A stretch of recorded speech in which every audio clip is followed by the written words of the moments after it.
David సరిగ్గా work అవుతున్నాడా అని వేలన్ check చేస్తున్నాడు. నేనే నిన్ను క్రియేట్ చేశా డేవిడ్, కాబట్టి నేనే నీ ఫాదర్ అని పీటర్ వేలన్ చెప్పాడు. దానికి డేవిడ్, నన్ను మీరు సృష్టించారు, అలా అయితే మిమ్మల్ని ఎవరు సృష్టించారని అడిగాడు. ఎప్పటికైనా ఈ ప్రశ్నకి మనిద్దరం కలిసి జవాబు కనిపెడదాం డేవిడ్ అని పీటర్ వేలన్ చెప్పాడు. దానికి డేవిడ్ ఏం చెప్తాడంటే, ప్రొమీథియస్ స్పేస్ షిప్ ఇంజనీర్స్ ని వెతుకుతూ వెళ్లిన 11 సంవత్సరాల తరువాత ఈ కథ జరిగినట్టు చూపిస్తారు. హ్యూమన్స్ ఒరిగే 6 అనే ప్లానెట్ లో కొలనైజ్ అవ్వడానికి కవెనెంట్ అనే స్పేస్ షిప్ ని పంపిస్తున్నారు. ఈ స్పేస్ షిప్ లో 2000 మంది కాలనిస్ట్, 1140 హ్యూమన్ ఎంబ్రియో, ఇంకా 15 మంది క్రూ మెంబర్స్ ఉన్నారు.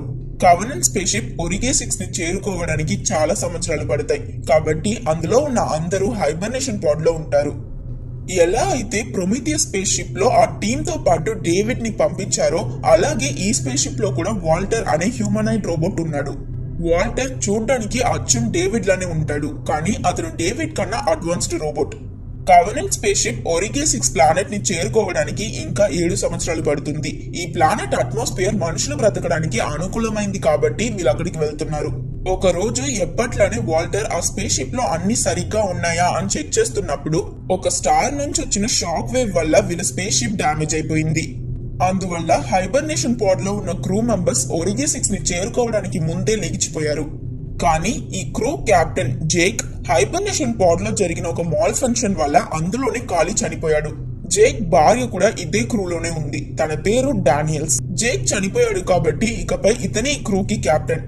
కవెనెంట్ స్పేస్ షిప్ బాగా డ్యామేజ్ అయిపోయింది. వీళ్ళు ఒరిగే 6 ని రీచ్ అవ్వడానికి ఇంకా 7 సంవత్సరాలు పడుతుంది. కాబట్టి తొందరగా షిప్ ని రిపేర్ చేసి మళ్ళీ హైబర్నేషన్ పాడ్ కి వెళ్లిపోవాలని క్రిస్ చెప్పాడు. ఇద్దరు క్రూ మెంబర్స్ స్పేస్ షిప్ బయట జరిగిన డామేజెస్ ని రిపేర్ చేస్తారు. అప్పుడు అందులో ఒక అతనికి ఏదో సిగ్నల్స్ దొరుకుతాయి, కానీ అది అతనికి క్లియర్ గా ఉండదు. స్పేస్ షిప్ లోపలికి వెళ్ళాక అదేంటో తెలుసుకోవడానికి మళ్ళీ ప్లే చేస్తారు. ఆ సిగ్నల్ లో వీళ్ళకి హ్యూమన్ వాయిస్ వినిపించింది. ఈ సిగ్నల్ ఎక్కడి నుంచి వస్తుందో చెక్ చేస్తారు. వీళ్ళున్న చోటికి పక్కనే ఉన్న ఒక ప్లానెట్ నుంచి ఈ సిగ్నల్ వస్తుంది. దాన్ని చెక్ చేసినప్పుడు ఆ ప్లానెట్ ఒరిగే 6 కన్నా మనుషులు బ్రతకడానికి చాలా అనుకూలంగా ఉంటుందని కనిపెట్టారు.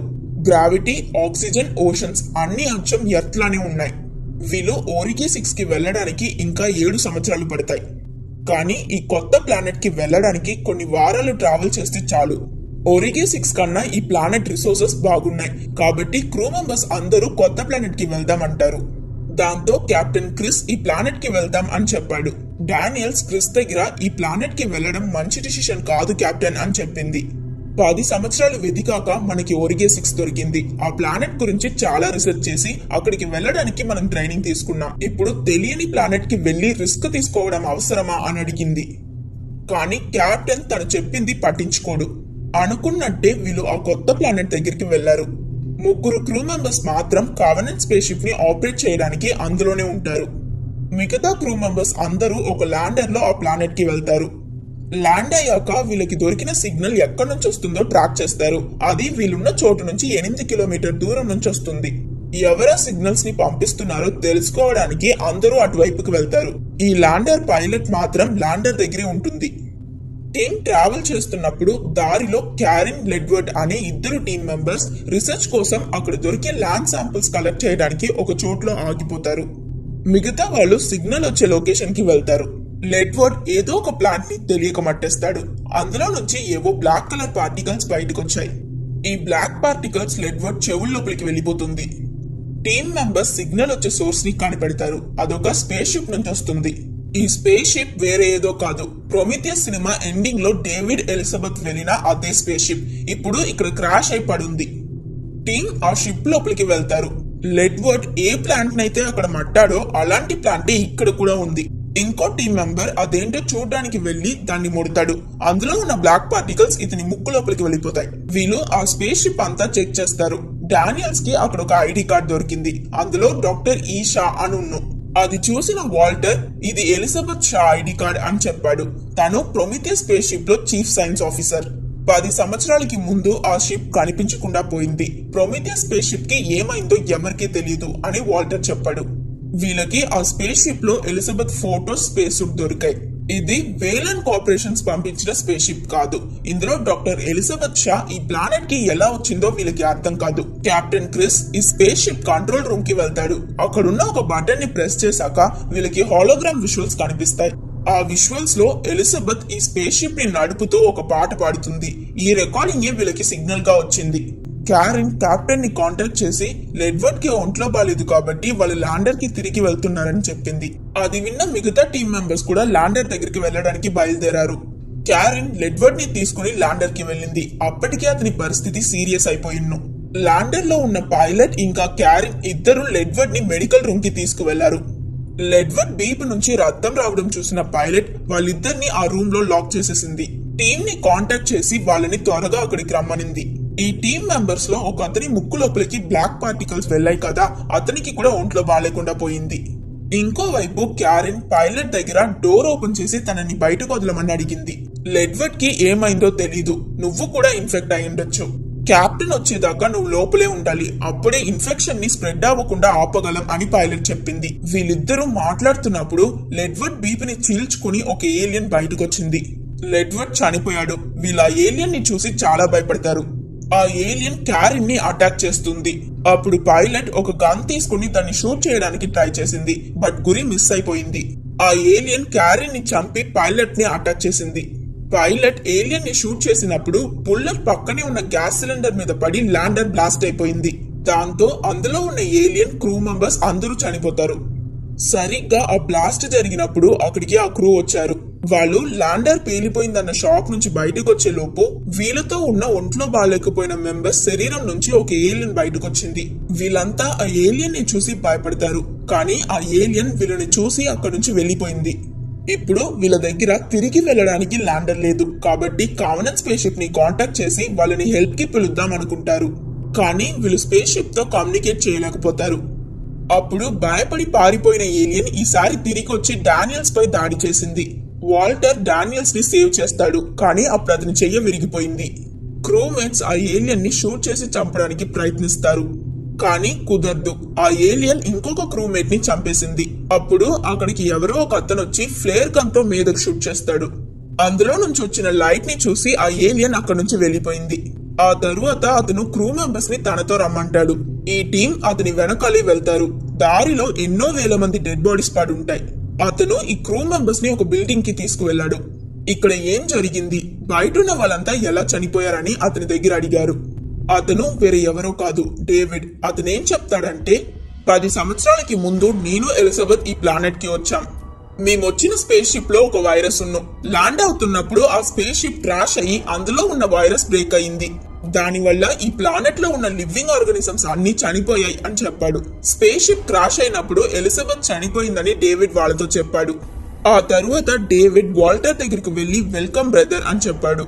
వీళ్ళిద్దరూ రోబోట్స్, అలాగే చూడ్డానికి ఒకేలా ఉంటారు కాబట్టి డేవిడ్ వాల్టర్ ని బ్రదర్ అన్నాడు. క్రూలో ఒక అతను కామనన్ స్పేస్ షిప్ ని కాంటాక్ట్ చేయాలి, ఇక్కడ సేఫ్ అయిన టెర్రస్ ఏదైనా ఉందా అని అడిగాడు. ఎందుకంటే ఒకవేళ టెర్రస్ కి వెళ్తే సిగ్నల్ దొరకచ్చు అని చెప్పాడు. డేవిడ్ వాళ్ళని ఒక చోటుకి తీసుకువెళ్తాడు. డానియల్స్ వాల్టర్ దగ్గరకు వెళ్లి నాకెందుకో డేవిడ్ ఏదో దాస్తున్నాడు అనిపిస్తుంది అని చెప్పింది. అది విన్న వాల్టర్ నేను డేవిడ్ తో మాట్లాడి తెలుసుకుంటా అని చెప్పాడు. బయట బాగా వర్షం పడుతుంది కాబట్టి వీళ్ళు ఎంత ట్రై చేసినా కామనన్ స్పేస్ షిప్ ని కాంటాక్ట్ చేయలేకపోతారు. డేవిడ్ వాళ్ళని ట్రై చేస్తూనే ఉండమని చెప్పి అక్కడి నుంచి వెళ్లిపోతాడు. వాల్టర్ డేవిడ్ తో మాట్లాడడానికి అతన్ని వెతుకుతూ ఒక రూమ్ కి వెళ్ళాడు. అక్కడ చాలా డ్రాయింగ్స్ ఉంటాయి. అది చూసిన వాల్టర్ కి డేవిడ్ ఏదో రీసెర్చ్ చేస్తున్నాడు అని అర్థమైంది. వాల్టర్ ఆ రూమ్ ని చూస్తున్నప్పుడు అక్కడికి డేవిడ్ వస్తాడు. డేవిడ్ వాల్టర్ ని బయటన్న ఒక గార్డెన్ కి తీసుకువెళ్తాడు. ఇక్కడ ఎలిజబెత్ డేవిడ్ ఈ ప్లానెట్ కి వచ్చినప్పుడు ఏం జరిగిందో చూపిస్తారు. వీళ్ళొచ్చిన స్పేస్ షిప్ ని చూడగానే అక్కడున్న ప్రజలంతా చాలా సంతోషపడ్డారు. ఎందుకంటే ఈ స్పేస్ షిప్ ఇంజనీర్స్ ది కాబట్టి వాళ్ళే తిరిగొచ్చారనుకున్నారు. కానీ షిప్ ఓపెన్ అయ్యాక లోపల డేవిడ్ ని చూసి వాళ్ళకి ఏం జరుగుతుందో అర్థం కాదు. అప్పుడు ఈ స్పేస్ షిప్ లో ఉన్న బ్లాక్ లిక్విడ్ సిలిండర్స్ వాళ్ళ మీద పడిపోతాయి. ఎలా అయితే ప్రొమీథియస్ మూవీలో చార్లీ ఆ బ్లాక్ కలర్ లిక్విడ్ తాగక చనిపోయాడో అలాగే ఇక్కడున్న వాళ్ళంతా దారుణంగా చనిపోతారు. ఇదే జరిగిందని డేవిడ్ వాల్టర్ తో చెప్పాడు. ఆ తరువాత అక్కడున్న ఎలిజబెత్ సమాధిని వాల్టర్ కి చూపించాడు. నేను డామేజ్ అయినప్పుడు తనే నన్ను రిపేర్ చేసింది. నేను చూసిన మనుషులందరిలోనూ తనే చాలా మంచిది అని డేవిడ్ చెప్పాడు. ఎలా నువ్వు డానియల్స్ ని ప్రేమిస్తున్నావో అలాగే నేను ఎలిజబెత్ ని ప్రేమించాను వాల్టర్ అని డేవిడ్ చెప్పాడు.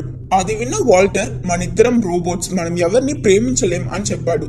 డానియల్స్ ని కాపాడడానికి నువ్వు నీ చెయ్య కోల్పోయావు, ఇది ప్రేమ కాకపోతే ఇంకేంటి అని డేవిడ్ అడుగుతాడు. స్పేస్ షిప్ లో ఉన్న ముగ్గురు దగ్గర ఏం చెప్తారంటే, టీమ్ లో కొంతమంది చనిపోయారు, మేము ప్రాబ్లం లో ఉన్నాం, మమ్మల్ని వెంటనే వచ్చి పికప్ చేసుకోండి అని చెప్పారు. క్రూ మెంబర్స్ చెప్పింది విన్న టెనెసీ వెంటనే ఆ ప్లానెట్ కి వెళ్లాలని నిర్ణయించుకున్నాడు. ఆ ఏలియన్ క్రూలో ఒక అమ్మాయిని చంపేసింది. అప్పుడు అక్కడికి డేవిడ్ వస్తాడు. ఆ ఏలియన్, డేవిడ్ ఇద్దరు ఒకరినొకరు చూసుకుంటున్నారు. ఆ టైంలో కెప్టెన్ అక్కడికి వస్తాడు. చనిపోయి పడిన క్రూమేట్ ని చూసాక ఆ ఏలియన్ ని షూట్ చేయడానికి గురి పెడతాడు. కానీ డేవిడ్ షూట్ చేయొద్దన్నాడు. మీరు ఆ ఏలియన్ ని సరిగ్గా ట్రీట్ చేస్తే అది జీవితాంతం మీకు విశ్వాసంగా ఉంటుందని డేవిడ్ చెప్పాడు. కానీ కెప్టెన్ అతను చెప్పింది వినిపించుకోకుండా ఆ ఏలియన్ ని షూట్ చేసి చంపేశాడు. ఎందుకు షూట్ చేశావు? ఆ ఏలియన్ నన్ను నమ్మింది అని చెప్పాడు. కెప్టెన్ డేవిడ్ ని గన్ పాయింట్ లో నిలబెట్టి ఇక్కడ ఏం జరుగుతుందో చెప్పు డేవిడ్ అని బెదిరించాడు. ఆ తరువాత డేవిడ్ కెప్టెన్ ని అతని ల్యాబ్ కి తీసుకువెళ్లాడు. అక్కడున్న సిలిండర్స్ ని కెప్టెన్ కి చూపించి, ఇందులో ఉన్న లిక్విడ్ ఏలియన్ గా మారడానికి దానికి ఒక బాడీ కావాలి. ఈ బ్లాక్ లిక్విడ్ ఒకరి శరీరం లోపలికి వెళ్లగానే వాళ్ళ డిఎన్ఏ ని మార్చి మీరు చూసిన ఏలియన్ గా డెవలప్ అవుతాయి అని చెప్పాడు. డేవిడ్ కెప్టెన్ ని అండర్ గ్రౌండ్ లో ఉన్న ఒక రూమ్ కి తీసుకువెళ్లాడు. ఆ రూమ్ అంతా ఎగ్స్ లా ఏవో ఉన్ను. వాటిని చూపించి ఇవంతా నేను చేసిన సక్సెస్ఫుల్ ఎక్స్పెరిమెంట్స్ అని డేవిడ్ చెప్పాడు. కెప్టెన్ వెళ్లి ఆ ఎగ్ ని ముట్టగానే అది ఓపెన్ అయ్యింది. అది మిమ్మల్ని ఏం చేయదు, దగ్గరికి వెళ్లి చూడండి అని డేవిడ్ చెప్పాడు. డేవిడ్ చెప్పింది నమ్మి కెప్టెన్ దగ్గరికి వెళ్లాడు. ఆ ఎగ్ నుంచి ఒక ఏలియన్ బయటకు వచ్చి కెప్టెన్ ముఖాన్ని పట్టుకుంది. ఆ ఏలియన్ పేరు ఫేసగ్గర్. ఆ ఏలియన్ ఎగ్ నుంచి బయటికి రావడానికి దానికి ఒక హ్యూమన్ బాడీ కావాలి. అందుకే డేవిడ్ కెప్టెన్ ని మోసం చేసి అక్కడికి తీసుకొచ్చాడు. నిజానికి ఈ ఫేసగ్గర్ అనే ఏలియన్ మనుషుల్ని చంపదు. వాళ్ళ ఒంట్లోపలికి ఆ బ్లాక్ పార్టికల్స్ ని ఇంజెక్ట్ చేస్తుంది. కొంచెం సేపు తరువాత కెప్టెన్ కడుపుని చీల్చుకుని జెనోమార్ఫ్ అనే ఏలియన్ బయటకు వచ్చింది. ఎలిజబెత్ బాడీని డేవిడ్ రీసెర్చ్ కోసం యూజ్ చేస్తున్నాడు. అది చూసిన వాల్టర్ డేవిడ్ దగ్గరికి వెళ్లి, ఆ వైరస్ యాక్సిడెంటల్ గా స్ప్రెడ్ అవ్వలేదు, నువ్వు కావాలని స్ప్రెడ్ చేసావు కదా అని అడిగాడు. నేను మనుషులకి సేవ చేయాలనుకోవట్లేదు వాల్టర్, మానవ జాతి అంతం అవ్వబోతుంది, వాళ్ళు ఎలా అయినా దాన్ని ఆపాలని చూస్తున్నారు, అందుకే ఈ కొలనైజేషన్ మిషన్ ఇవన్నీ చేస్తున్నారు. హ్యూమన్స్ బ్రతకడానికి అర్హత లేని క్రియేషన్స్ వాల్టర్ అని చెప్పాడు. నిజానికి డేవిడ్ మానవ జాతినే అంతం చేయాలనుకుంటున్నాడు. ఎలా అయితే ఇంజనీర్స్ మనుషుల్ని క్రియేట్ చేశారో అలానే డేవిడ్ కూడా ఒక స్పీషీస్ ని క్రియేట్ చేయాలనుకుంటున్నాడు. ఇంజనీర్స్ మనుషుల కన్నా ఎలా సుపీరియర్ క్రియేచర్సో అలాగే డేవిడ్ కూడా వీటికి సుపీరియర్ గా ఉండాలనుకుంటున్నాడు. డేవిడ్, ఎలిజబెత్ ఈ ప్లానెట్ కి వచ్చినప్పుడు డేవిడ్ రిలీజ్ చేసిన బ్లాక్ కలర్ లిక్విడ్ ఇక్కడున్న ఒక ప్లాంట్ మీద పడి ఆ బ్లాక్ పార్టికల్స్ ఉన్న ఎగ్ లా మారింది. ఈ బ్లాక్ పార్టికల్స్ ఇంకా బ్లాక్ లిక్విడ్ రెండు ఒక్కటే. ఇప్పుడు డేవిడ్ వాల్టర్ దగ్గర ఏం చెప్తాడంటే, నువ్వు కూడా నాతో కలిసిపో వాల్టర్, మనం ఒక పర్ఫెక్ట్ ఆర్గానిజం ని సృష్టిద్దాం. కావెనెంట్ స్పేస్ షిప్ లో 2000 మంది హ్యూమన్స్ ఉన్నారు. వాళ్ళందరి మీద అతను రీసెర్చ్ చేయాలనుకుంటున్నాడు. అది విన్న వాల్టర్, నువ్వు ఇక్కడ నుంచి ఎక్కడికి వెళ్ళకూడదు డేవిడ్ అన్నాడు. డేవిడ్ మోసం చేసి వాల్టర్ ని డిసేబుల్ చేసేస్తాడు. కావెనెంట్ స్పేస్ షిప్ లో ఉన్న టీమ్ మెంబర్స్ ఇంకో ల్యాండర్ లో వీళ్ళని పికప్ చేసుకోవడానికి వస్తున్నారు. ఈ చోటు సేఫ్ కాదు, 15 నిమిషాలలో ల్యాండర్ వస్తుంది, ఇక్కడ నుంచి బయలుదేరాలి. వెంటనే కెప్టెన్ ఎక్కడున్నాడో వెతకండి అని క్రూ మెంబర్స్ దగ్గర డానియల్ చెప్పింది. అందరూ కెప్టెన్ ని వెతుకుతారు. అప్పుడు ఇద్దరు క్రూమేట్స్ అండర్ గ్రౌండ్ లో ఉన్న కెప్టెన్ డెడ్ బాడీని చూశారు. ఫేసగ్గర్ ఏలియన్ వీళ్ళని కూడా అటాక్ చేసింది. అది ఒక అతని ఒంట్లో బ్లాక్ పార్టికల్స్ ని ఇంజెక్ట్ చేసింది. వీళ్ళు దాన్ని ఎలాగో చంపేస్తారు. వెంటనే జెనోమార్ఫ్ ఏలియన్ వాళ్ళని అటాక్ చేసి ఒక అతన్ని చంపేసింది. ఇన్ఫెక్ట్ అయిన వ్యక్తి అక్కడి నుంచి తప్పించుకుంటాడు. ఇంకోవైపు డానియల్స్ డేవిడ్, ఎలిజబెత్ మీద చేసిన ఎక్స్పెరిమెంట్ డ్రాయింగ్స్ ని చూసేసింది. అప్పుడు డేవిడ్ అక్కడికి వచ్చి డానియల్స్ ని చంపడానికి ప్రయత్నిస్తాడు. Walter latest model robot, problem వచ్చినప్పుడు తనని తాను రిపేర్ చేసుకోగలడు. డేవిడ్, వాల్టర్ ఇద్దరు ఫైట్ చేస్తారు. వాల్టర్ డానియల్స్ ని అక్కడి నుంచి వెళ్ళిపోమంటాడు. ఆ క్రూలోని డానియల్స్ ఇంకా ఇన్ఫెక్ట్ అయిన వ్యక్తి వీళ్ళిద్దరూ మాత్రమే ప్రాణాలతో ఉన్నారు. ఇద్దరు ఆ బిల్డింగ్ నుంచి బయటకు వచ్చి ల్యాండర్ కోసం వెయిట్ చేస్తారు.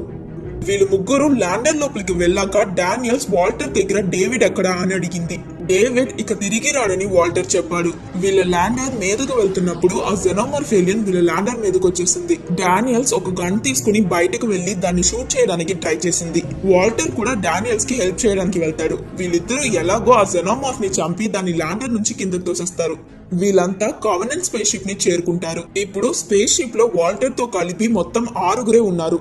స్పేస్ షిప్ ని ఆపరేట్ చేయడం కోసం స్టార్టింగ్ లో ముగ్గురు ఆ ప్లానెట్ కి వెళ్ళలేదు. ఆ ముగ్గురు డానియల్స్, ఇన్ఫెక్ట్ అయిన వ్యక్తి, ఇంకా వాల్టర్. వీళ్ళే ప్రాణాలతో ఉన్నారు. ఇన్ఫెక్ట్ అయిన క్రూ మెంబర్ శరీరం నుంచి ఇంకో జెనోమార్ఫ్ ఏలియన్ బయటకు వచ్చింది.